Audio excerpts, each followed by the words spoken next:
The map in Elden Ring is stupid huge. I've gotten this feeling a lot in recent open world games. The first time I zoomed all the way out on the map in Assassin's Creed Odyssey, I sort of cackled and wept.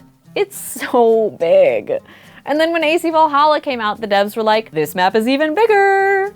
The new Zelda games have vast, varied landscapes. No Man's Sky has all of space. So when I first cracked open Elden Ring's map and did my I'm in danger! I wasn't prepared for what FromSoftware did that sets it apart from other open world games with intimidatingly huge maps. And it's all about making the big feel big and the small feel small. Surprise! I'm talking about architecture again. Video games and architecture have a lot of concepts in common.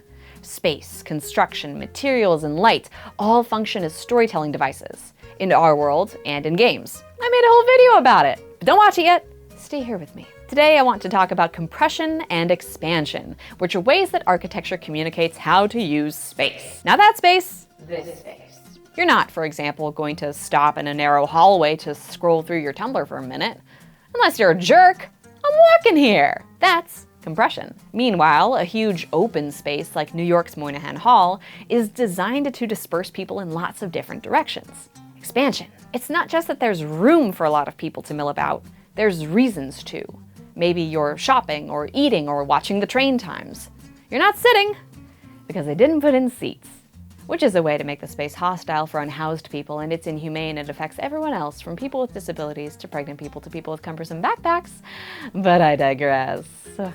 The point is, compression and expansion tell you how to use a space, and combining them makes a space dynamic and exciting.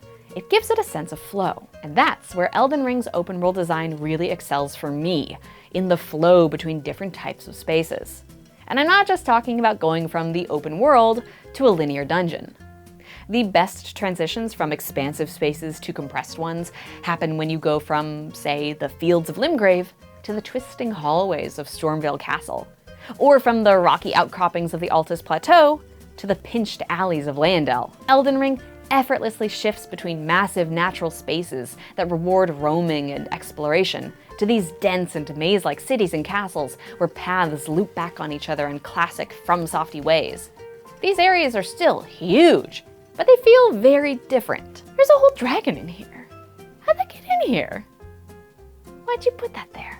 For the player, this back and forth of compression and expansion is necessary to alleviate monotony. There's a big change in my heart rate between exploring the open world and exploring a nightmare zone like Volcano Manor. The open world is much more free. You can hop on Torrent and race toward any landmark that catches your fancy. You can use high ground to spot far-off sites of grace or concerning enemies. This feeling marked my first few hours in Elden Ring. It's my first FromSoft game, and I was pretty bad at getting my runes back without dying immediately, which meant I was chronically underleveled, which perpetuated being pretty bad.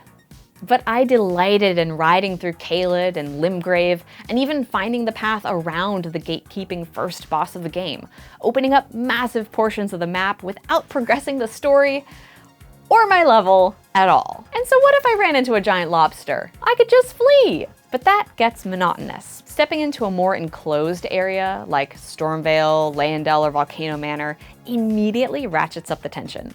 Suddenly, instead of galloping gleefully through fields, pursued by giant dogs or giant lobsters or giant skeletons, you're peeking around corners. You're creeping down passages and hearing horrible noises and screaming and unlocking doors that loop back to where you started, constantly expanding your mastery of the space. It's intense, and it's made more intense, but also relieved by the contrast with the open spaces. One is more of a reprieve because of the hell you've been through.